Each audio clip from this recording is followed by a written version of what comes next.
The wine hit her dress before the words did. A slow red spill. Silk ruined. Eyes frozen. Nobu hummed around us. Cutlery, murmurs, money pretending not to stare. My wife stood there, disbelief trembling in her hands. The VP's wife still held the bottle, tilted like a weapon she didn't realize she'd drawn. I didn't move. I watched the stain spread, blooming like truth finally allowed to breathe. "Enjoy," the VP's wife said softly. Not to me, to her. My phone buzzed, once, twice. 71 missed calls would come later. I didn't know that yet. What I knew was this: everything had already ended long before the wine fell.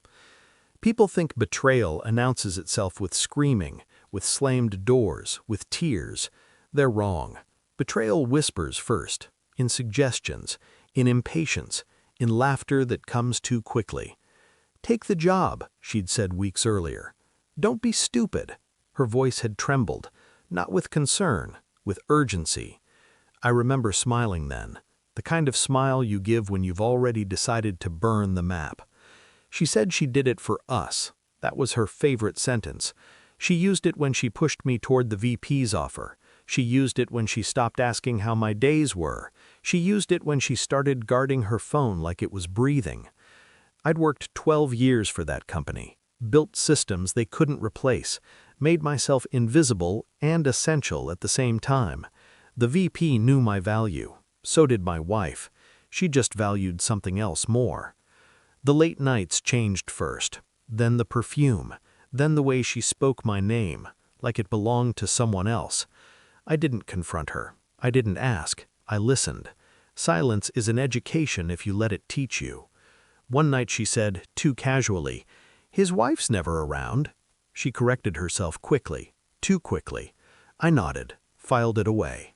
Another night she said, "If you really loved us, you'd take the promotion." Us, plural. That's when I felt it. Not pain, clarity. She wasn't betraying me out of hunger. She was betraying me out of calculation, and I respected that enough to do the same. I quit the job the next morning, immediately. No negotiation, no exit interview. The VP's face went pale, then red. He didn't understand yet. That came later. I told my wife I needed space. She nodded too easily. I needed patterns. Phone records don't lie if you don't flinch when you read them. Neither do calendar overlaps. Neither does body language when someone thinks they've already won. Then I did something unexpected. I took the VP's wife to dinner. She arrived angry, sharp, already bleeding from a marriage she'd outgrown but couldn't escape. I didn't seduce her. I didn't need to. I listened. Anger loves an audience. She talked about neglect, about lies, about a husband who came home smelling like someone else's confidence. I told her nothing, but I let her see me, calm, unrushed, unbroken. People mistake stillness for weakness. She didn't. By dessert, we had an understanding. By the check, a plan.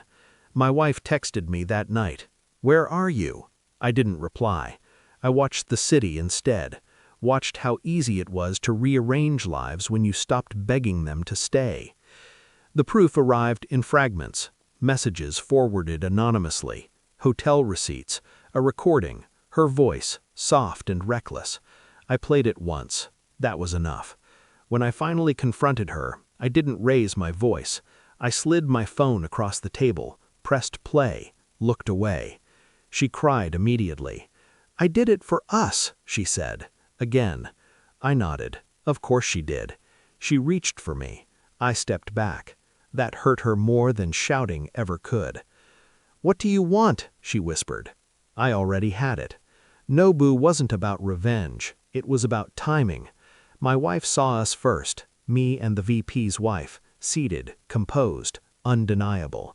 Her face collapsed before she even crossed the room. Then the wine, then the silence. "Thanks for the promotion," I smiled, to the VP, who had just arrived. He understood everything in that second. Later, the calls started.